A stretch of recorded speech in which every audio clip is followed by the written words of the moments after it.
சரி, எனக்கு இந்த உலகத்தில் நால்வர்களை பார்த்தவங்க யார் இருக்கா காட்ட சொல்லுங்க. நால்வர்களுடைய உருவம் எப்படி இருக்குன்னு ஒரே ஒருத்தர் விளக்கம் சொல்ல சொல்லுங்க. ஒரே ஒருத்தரை கொடுக்க சொல்லுங்க. உண்மையான நீங்கள் ஞானி குருன்னு சொல்கிறீங்கல்ல, கருப்பையில் எந்த ஞானியெல்லாம் தங்கியிருக்கிறான்? எவெல்லாம் கருவிலிருந்து, தாய் தந்தை கருவிலிருந்து எவன் பிறந்து வந்திருக்கிறான்? இந்த உலகம் தோன்றிய காலத்திலேருந்து நல்ல ஞானிகள் முன்னாடி நின்னவங்க 25% தான். உலகம் தோன்றிய காலத்திலேருந்து, புரியுதுங்களா? 75% அவங்கள யாருன்னே தெரியாமல் தான் மக்கள் ஆப்போசிட்டில் நின்றுருக்காங்க.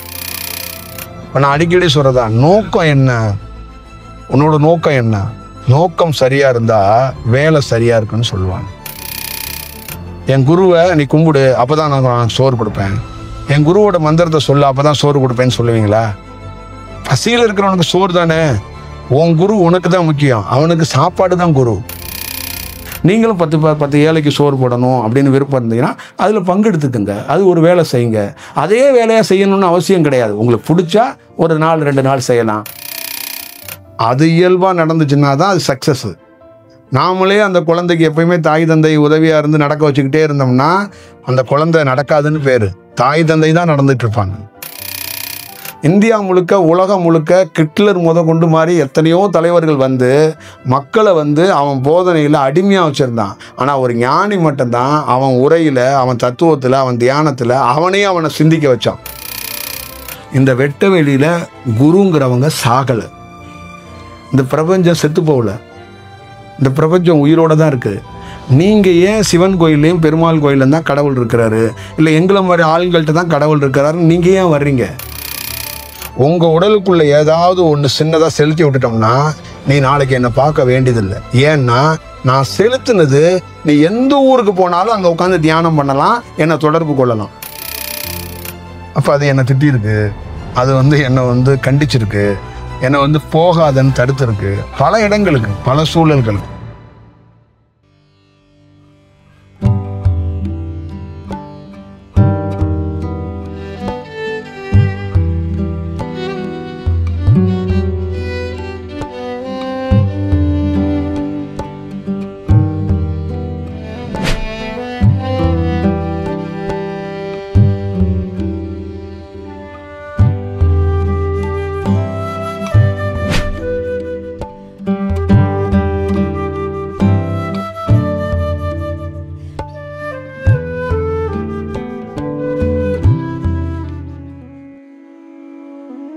அதெல்லாம் ஞாபகம் வச்சுக்கணும். அவங்க சொல்லியிருக்கிற அத்தனை வார்த்தையும் நீ கடைப்பிடிச்சு போனன்னா, நீ பார்த்துருந்தனா உனக்கு இது ஒரிஜினாலிட்டி என்னன்னு உனக்கே தெரியும். நீ போகாமலே அதை படிச்சுக்கிட்டு தானே நிற்கிற. நீங்க அவங்க ஸ்டேஜ், அவர் சொன்ன ஸ்டேஜை போய் யார் பார்த்தா? நீங்க சைவ சித்தாந்தத்தில் மேற்கோள் காட்டியிருக்கிற அந்த செயலை போய் யார் பார்த்தா? சரி, எனக்கு இந்த உலகத்தில் நால்வர்களை பார்த்தவங்க யார் இருக்கா காட்ட சொல்லுங்க. நால்வர்களுடைய உருவம் எப்படி இருக்குன்னு ஒரே ஒருத்தர் விளக்கம் சொல்ல சொல்லுங்க. ஒரே ஒருத்தரை கொடுக்க சொல்லுங்க. நால்வர்கள் உண்மையிலே பிறந்தாருன்னு ஒருத்தரை ப்ரூவ் பண்ண சொல்ல முடியுமா? ஞானிகள்னு கருப்பையில் தங்கியிருக்கிறாங்கன்னு எந்த ஞானி கருப்பையில் தங்கியிருந்தாருன்னு சொல்ல முடியுமா? ஞானிகள்ல பல கேட்டகரி இருக்கு. ஒரிஜினலா இருக்கிற ஞானின்னு அவன் கருப்பையில் தங்குவானா, கருவிலிருந்து வெளியில வருவானான்னு யாரால சொல்ல முடியும்? சொல்ல சொல்லுங்க. உண்மையான நீங்கள் ஞானி குருன்னு சொல்கிறீங்கல்ல, கருப்பையில் எந்த ஞானியெல்லாம் தங்கியிருக்கிறான்? எவெல்லாம் கருவிலிருந்து, தாய் தந்தை கருவிலிருந்து எவன் பிறந்து வந்திருக்கிறான், எவன் வேலை செஞ்சுருக்கிறான், அவனை சொல்ல. அப்போ உண்மையிலேயே இறைவன் கருப்பையில் தங்கி பிறந்து வேலை செய்வாரா, செய்ய மாட்டாரா? இதை சொல்ல சொல்லுங்க. சொல்லுங்க. இதெல்லாம் உங்களால் கண்டுபிடிக்கவோ இதுக்குள்ள போய் பார்க்கவோ முடியாது. இதுக்குள்ள நிறைய நால்வர்களை பற்றி உங்களால் அறிய முடியாது. 63 நாயன்மார்களை பற்றி அறிய முடியாது. திருமூலர் இந்த மாதிரி பதஞ்சலின்னு சொல்லி வச்சிருக்க இதெல்லாம் நீங்க பார்க்குற அந்த பாடல்ல அந்த கண்ணோட்டங்கள், உங்க செயல்பாடுகள் வேற. அதுக்குள்ள இருக்கிற ஒட்டுமொத்தமான அடிப்படை வேற. அதோடைய ஒட்டுமொத்தமான ஸ்கேலே வேற. அதை நீங்க எப்போ உணர்வீங்கன்னா, உங்களுக்கு அந்த மாதிரி ஒரு ஸ்டேஜ் கிடைக்கும் போது அதோடைய உன்னதமான செயல் வடிவம் உங்களுக்கு தெரிய தொடங்கும். புரியுதுங்களா? 45 வயசுல ஒரு பெண்ணு சொல்றா, 19 வயசுல உன் வாழ்க்கை அப்படி இப்படி போயிடும், கொஞ்சம் கரெக்டா இரு அப்படின்னு சொல்லும்போது கேட்கல. 46 வயசுல சொல்றா, எங்க தாய் அப்பயே சொன்னா, எங்க தகப்பன் அப்பயே சொன்னா, லைஃப் அப்படி இப்படி போயிடணும், நான் கேட்கல. 46 வயசுல வந்து அவ அனலைஸ் பண்ணி அவ சொல்றா, லைஃப் உண்மையிலே நம்ம நினைக்கிற மாதிரி இல்லைங்கிறா. அப்ப 25 வருஷம் 30 வருஷம் துன்பப்பட்டதுக்கு அப்புறம் லைஃப்ல நடக்கிற எல்லா கஷ்டங்களையும் பார்த்து கோத்து ஒரு இடத்துல நொந்து போய் அவ வந்து சொல்றான். புரியுதுங்களா? இதுக்கு பேர் என்னன்னா, கடந்து வந்த பாதையில நடந்த சோகங்களையோ இன்பங்களையோ பகிர்ந்து கொள்ற அனுபவங்கிறது. இந்த மாதிரி அந்த ஸ்டேட்ஸுக்கு அந்த தியானத்துல அனுபவத்தை பார்த்திருந்தாதான் இதை புரிதலை ஏற்படுத்த முடியும், அந்த உண்மை தத்துவத்தை பேச முடியும். அந்த பார்க்கலன்னா நம்ம வெறும் அதுக்குள்ள இருக்கிற மேல இருக்கிற அட்டைப்படத்தை மட்டும் வச்சுதான் பேச முடியும்.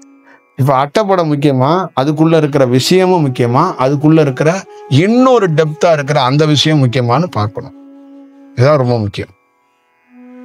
இதுதான் இங்க இருக்கிற கோட்பாடு. இங்க இருக்கிற எவரிதிங் மக்களுக்கு என்னன்னா, அவங்களுக்கு தேவையானது கிடைக்கப்படணும், அவங்க இன்னும் நல்ல செயலோட இருக்கணும், அவ்வளவுதான் இதுக்குள்ள இருக்கிறது. தியானம் பண்ணுங்க, என்ன வேணாலும் ஒரு வேலைக்குள்ள போங்க.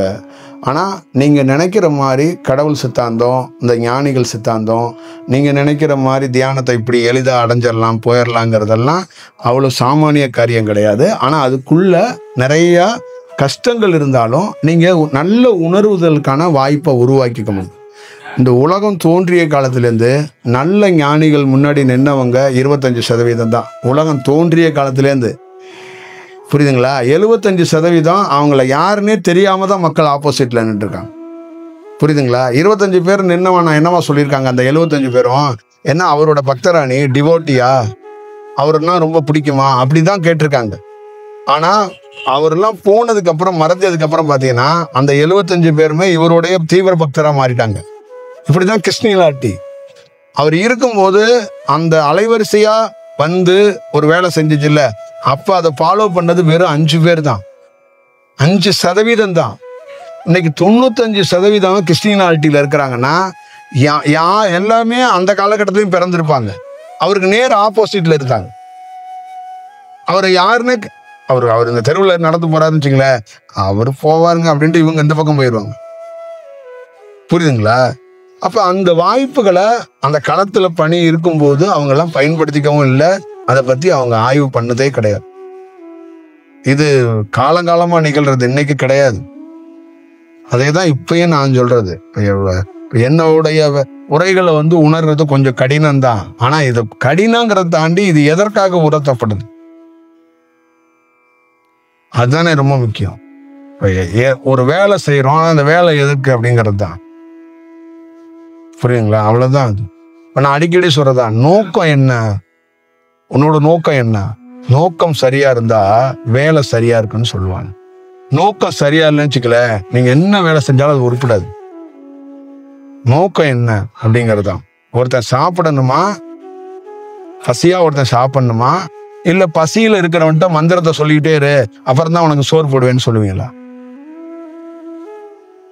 என் குருவை நீ கும்பிடு அப்பதான் நான் சோறு கொடுப்பேன், என் குருவோட மந்திரத்தை சொல்லு அப்பதான் சோறு கொடுப்பேன்னு சொல்லுவீங்களா? பசியில இருக்கிறவனுக்கு சோறு தானே. உன் குரு உனக்கு தான் முக்கியம், அவனுக்கு சாப்பாடு தான் குரு. அப்ப நீ அவனை கொண்டாந்து இங்க குருவற்ற திணிக்க கூடாது, அவனுக்கு சோறு மட்டும் தான் கொடுக்கணும். நீ உன் குருவை நீ கட்டி பிடிச்சி உருண்டுக்க, அது வேற. ஆனா அவன் பசியோட வரான், அவனுக்கு சோறு மட்டும் கொடு. புரியுதுங்களா? ராமலிங்க சுவாமியை உனக்கு பிடிக்குன்னா நீ அவரை தூக்கிட்டு கொண்டாடு. ஆனா ஒரு பசியோட ஒரு ஏழை வரானா அவனுக்கு சோறை மட்டும் கொடு. ஒரு நாள் சோறோட ராமலிங்க சாமி பெருசுன்னு உணர்ந்தானா அவனே வருவான், அவன் வருவான். அவனையா நீ போய் வந்து ஒரு ஒரு ஒரு இதை சொல்லு இதை செய்ய அப்படின்னு செய்ய வைக்கிற? புரியுதுங்களா? அவ்வளவுதான் விஷயம். என்ன எனக்குள்ள இங்க இருக்கிற விஷயத்துக்குள்ள என்னை யாரும் இப்படி ஃபாலோ பண்ணுங்க, இப்படி பண்ணுங்க, அப்படி பண்ணுங்கலாம் யார்ட்டையும் சொல்லலை. நான் உங்களை மாதிரி நானும் உங்களோட இருக்கிறேன், பணி செய்கிறேன், என்ன முடிஞ்ச அளவுக்கு நான் வந்து இயல்பாக பேசுகிறேன், உங்களோட ஒரு விஷயம் செஞ்சுக்கிறேன். எனக்காவது உணர்ந்து ஒரு நல்ல விஷயமா உங்களுக்குள்ள தோணுச்சுன்னா எடுத்துக்கோங்க, இல்லைன்னா நீங்களா இருங்க, நானா இருக்கேன், அவ்வளோதான். நீங்க இப்படித்தான் இருக்கணும் அப்படின்னு யாரு கையிலும் பேப்பர்லாம் கொடுக்கறது இல்லை. நீங்கள் இப்படி தான் என்னை வணங்கணும் அப்படின்னு எந்த லிஸ்ட்டும் கிடையாது. புரியுதுங்களா? நீங்கள் இயல்பாக இருங்கன்னு தான் சொல்கிறேன். என் காலில் விழுகாதீங்க அப்படிங்கிறது இயல்பு.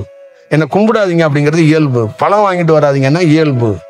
வேற எதுவும் செய்யாதீங்க, இயல்பாக இருங்க. நீங்கள் பாட்டில் கேஷுவலாக வாங்க, உட்காருங்க, என்னை பாருங்க, தியானம் பண்ணுங்க, ஏதாவது கருத்து இருந்தால் பேசுங்க, உரையாடுங்க, போங்க. நான் அந்த அன்னதானம் பண்ணுறதுக்கு பிசிக்கலாக நானும் போய் பண்ணுறேன். நீங்களும் முடிஞ்சால் வந்து ஹெல்ப் பண்ணுங்கள். நீங்களும் 10 ஏழைக்கு சோறு போடணும் அப்படின்னு விருப்பம் இருந்தீங்கன்னா அதில் பங்கெடுத்துக்குங்க. அது ஒரு வேலை செய்யுங்க. அதே வேலையாக செய்யணும்னு அவசியம் கிடையாது. உங்களுக்கு பிடிச்சா ஒரு நாள் 2 நாள் செய்யலாம், இல்லை ஒரு 2 மணி நேரம் செய்யலாம். உங்களால் முடியலையா வேறு ஏதாவது ஒரு காயை கூட வாங்கி கொடுத்துட்டு அந்த மாதிரி இருக்குது அப்படின்னு கூட நீங்கள் போகலாம். ஆனால் அது எங்கேயும் கட்டாயம் கிடையாது, அங்கே எங்கேயும் இது நிர்பந்தம் கிடையாது. அது ஒரு இயல்பாக நடக்கப்படணும், அவ்வளோதான் விஷயம். புரியுதுங்களா? ஒரு குழந்தைய நம்ம வந்து ஃபஸ்ட்டு ட்ரெயின் தான் பண்ணுவோம், அதுக்கப்புறம் அது நடக்கும். அது இயல்பாக நடந்துச்சுன்னா தான் அது சக்ஸஸ்ஸு. நாமளே அந்த குழந்தைக்கு எப்பயுமே தாய் தந்தை உதவியாக இருந்து நடக்க வச்சுக்கிட்டே இருந்தோம்னா அந்த குழந்தை நடக்காதுன்னு பேர். தாய் தந்தை தான் நடந்துட்டு இருப்பாங்க. அந்த குழந்தை விழுக விழுக விழுக தூக்கி விட்டு தயார் பண்ணும், ஒரு நாள் அது நடக்கும். அதான் இயல்பு.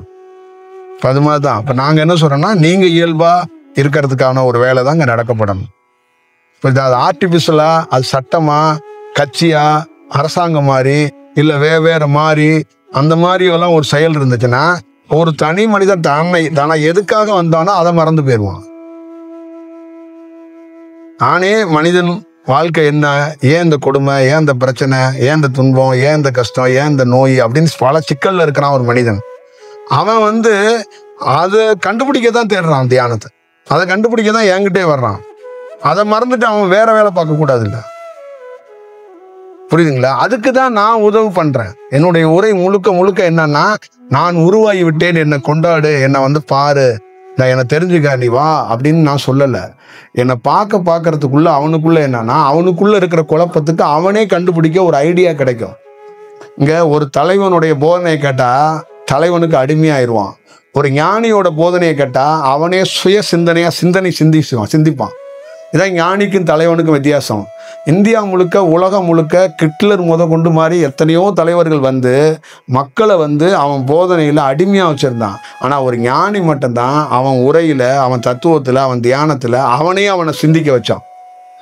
புரியுதுங்களா? அப்போ நான் பேசுறது அத்தனையும் என்னை கொண்டாடுறது கிடையாது, அவனே செல்ஃபாக யோசிக்கிறது, அவனை வந்து சரி செய்யறதுக்கான விஷயந்தான் அது. இப்போ நீங்கள் எத்தனை பேர் 10 பேர் இங்கே உட்காந்துருக்கீங்கன்னா இந்த உரை வந்து எதற்குன்னா, ஓ இப்படியா அப்படின்னு உங்களுக்குள்ள ஒரு விவாதத்தை ஏற்படுத்தி, கேள்வியை ஏற்படுத்தி, அதுக்குள்ளே நீங்கள் தெளிவடைகிறதுக்கான வாய்ப்பை உருவாக்குறதுக்காக தான் இது. புரியுதுங்களா? அப்போ நான் வந்து மனிதன் மாதிரி இருந்தேன்னு வச்சுங்களேன், உங்களை கவர்ந்து இழுக்கிறதுக்கான திட்ட உரையை தான் நான் என் உரையாகவே தொகுத்து எடுத்துகிட்டு வருவேன். இப்போ ஒவ்வொரு தலைவனும் என்ன பண்ணுறான்னா, எல்லா தலைவன்களோட புத்தகத்தையும் படிச்சுட்டு அந்த தொகுப்பை உரையை எடுத்துகிட்டு வந்து தான் மேடையில் உரையாற்றுறான். ஏன்னா அவன் வந்து உங்களை கவர்ந்து இழுக்கணும், தான் கொஞ்சம் என்ன உள்ள ஆளு, கொஞ்சம் ஸ்கில் உள்ள ஆளு, நான் ஒரு திறமை உள்ள ஆளுன்னு பப்ளிக்கில் நிரூபிக்கணும்னு செயல்படுறான். ஆனால் ஒரு ஞானி வந்து தானே ஒன்றும் இல்லைன்னு தான் முதல் ஸ்டேட்மெண்ட்டே தொடங்குவான்.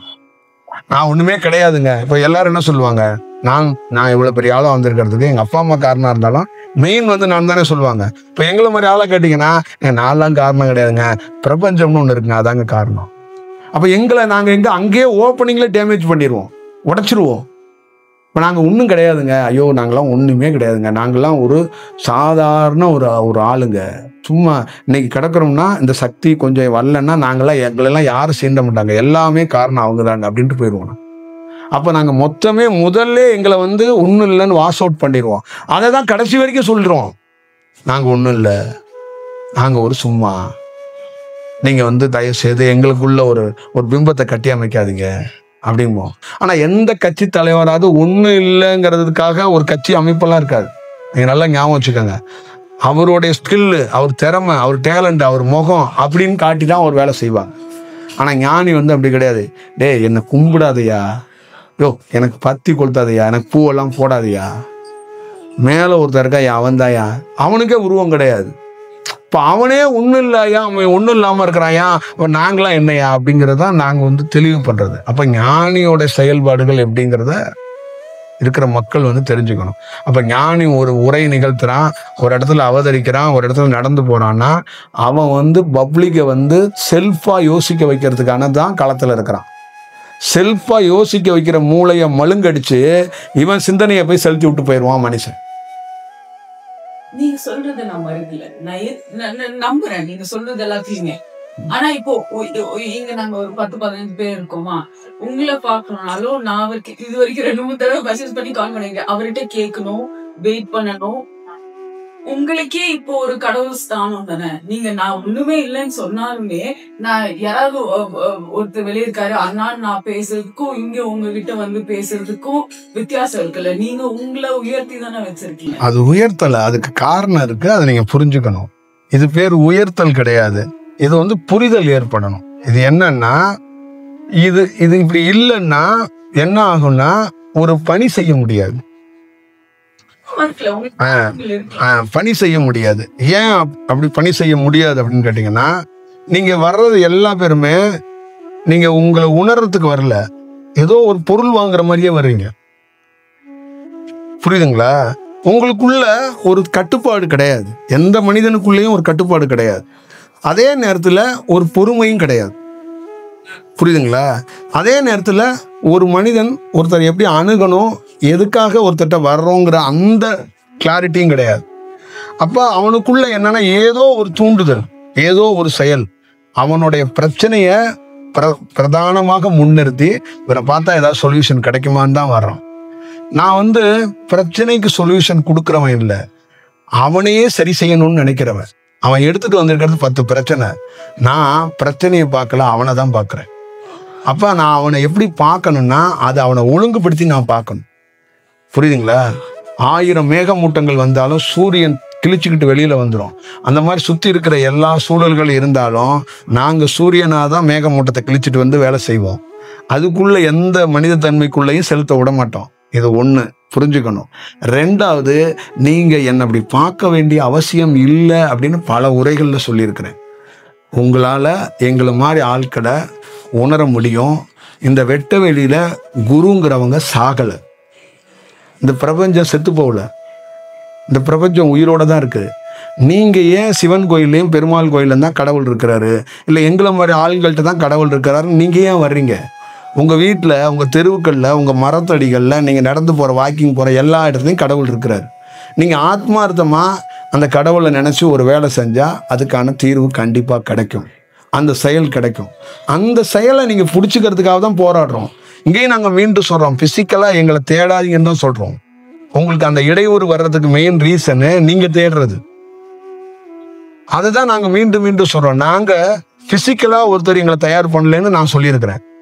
ஏன்னா ஒரு பிசிக்கலா ஒருத்தர் இருந்து உனக்கு இந்த சக்கரத்துலேருந்து இந்த தியானத்தை நான் கொடுக்குறேன், இப்படி உனக்கு ஒன்று பண்றேன், அப்படி ஒன்று பண்றேன்லாம் இல்லை. பிசிக்கலா உடலே நாங்க பார்க்காம தான், உடல் இல்லாதவர் தான் எங்களை பல நாள் தயார் பண்ணியிருக்கிறேன்.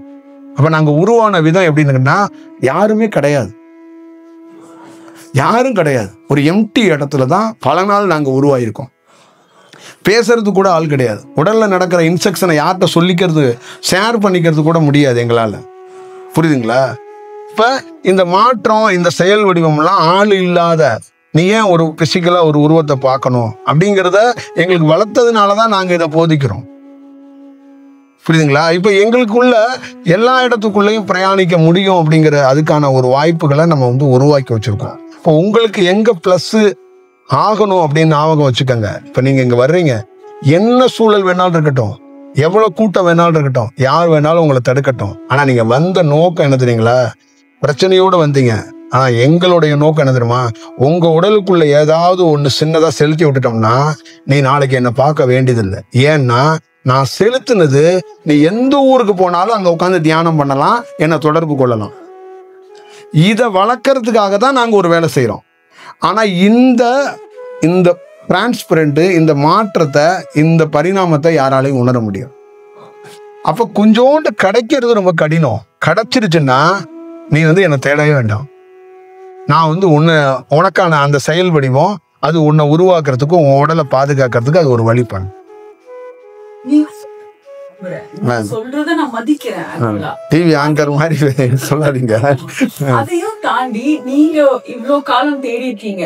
உங்களுக்கே ஒரு நல்ல தியானம் இருந்தும் நிறைய தடுமாற்றங்கள், நிறைய கேள்விகள், உங்களுக்கும் ஒரு பாயிண்ட்ல அந்த புரிதல் இல்லாத போது, இப்ப புரிதல் இல்லாத ஆட்கள் உங்க நிலைமையில கூட அந்த அப்போ நீங்க இருந்த நிலைமையில கூட இருக்க மாட்டாங்க. அப்போ புரிதல் இல்லாத ஆட்கள் வரும்போது ஏன் இப்படி பண்றாங்க அப்படின்னு நீங்க ஏன் யோசிக்கிறீங்க? நம்மளே ஒரு காலத்துல எவ்வளவு தியானம் இருந்துமே தடுமாறணும், எவ்வளவு தியானம் இருந்துமே கேள்விகள் இருந்தது, நிறைய குருமார்களை பார்க்க போனோம். அதே மனநிலையில தான் அவங்க இருக்காங்கன்ற அந்த அந்த கீழே இருக்கிற மனநிலையோ என்னவோ அதை ஏன் நீங்க மதிக்கலன்னு இல்ல, அதை நான் மீண்டும் மீண்டும் சொல்றதுனால அவங்க நல்வழிப்படுறதுக்கு நிறைய வாய்ப்பு இருக்கு. நாங்க உங்களை என்கரேஜ் பண்ண முடியாதுல்ல. நீ ரொம்ப பரவாயில்ல, நீ இப்படியே இரு, நீ பல குருமாரை பார்த்துக்கிட்டே இரு, பல தியானத்தை பண்ணிக்கிட்டே இரு, நீ என்ன வேணாலும் பண்ண, நானே இப்படிதான் இருந்தேன், அதனால உனக்கு வாழ்த்துக்கள் அப்படின்னு நான் வர்றவங்களுக்குலாம் வாழ்த்து சொல்லிட்டு அலைய முடியாதுல்ல. சில இடங்கள்ல சொல்லும் போது அவனுக்குள்ள ஒரு ஸ்பார்க் வரும். ஓ, ஏதோ தப்பு பண்றோம், ஏதோ ஒரு மிஸ்டேக் இருக்கு. இப்ப எங்களை எல்லாம் சூட்சமத்துல கேவலமா சில வார்த்தைகள் திட்டிருக்கு. ஆளே இருக்க மாட்டாங்க, சில வார்த்தைகள் சில இன்ஸ்ட்ரக்ஷன் கொடுத்துருக்கு. சில இன்ன வரைக்கும் நாங்கள் சொல்றோம்ல, எங்களுக்கு பிரபஞ்சம் எங்களை வழி நடத்துதுன்னு. அப்ப எல்லா இடத்துலையும் அது எங்களை கொஞ்சிக்கிட்டே இருந்திருக்குமா? அது எல்லா இடத்துலயும் எங்களை வாழ்த்திக்கிட்டே இருந்திருக்குமா? நீங்க நினைச்சு பாரு. அப்ப எவ்வளோ விஷயங்கள் எங்களை பத்தி அது புரிதலை ஏற்படுத்தி அது விவாதம் நடத்தியிருக்கோம், எப்படி அதை கைட் பண்ணியிருக்கோம்னு ஒன்று இருக்குல்ல. அது எனக்கு என்ன மாதிரிலாம் கைட் பண்ணுச்சோ அதோடைய மறு வடிவத்துல தான் நான் கைட் பண்றேன். அப்ப அது என்னை திட்டிருக்கு, அது என்னை கண்டிச்சிருக்கு, என்னை போகாதன்னு தடுத்திருக்கு. பல இடங்களுக்கு, பல சூழல்களுக்கு, பல கஷ்டங்கள்ல, பல சூழல்கள்ல தடுமாறி போறதுக்கு வாய்ப்புகள் இருந்துச்சு. அந்த வாய்ப்புகளை 2 நாள் பொறுத்துரு, 2 நாளுக்குள்ள நான் உயிர் வாழ மாட்டேன், ரொம்ப கஷ்டம் அப்படின்னு நானே அதுகிட்ட வாதாடுறேன். எது உருவம் இல்லாத ஒரு குரல் பேசுது, அந்த குரல்கிட்ட நான் ஆர்கியூமெண்ட் பண்றேன். எப்படி நீங்க பேசுறீங்களோ அது மாதிரி நான் ஆர்கியூமெண்ட் பண்றேன். இது இல்லை, நீங்க என்ன மாதிரி வாழ்ந்து பாருங்க, அப்பதான் உங்களுக்கு கஷ்டம் தெரியும்.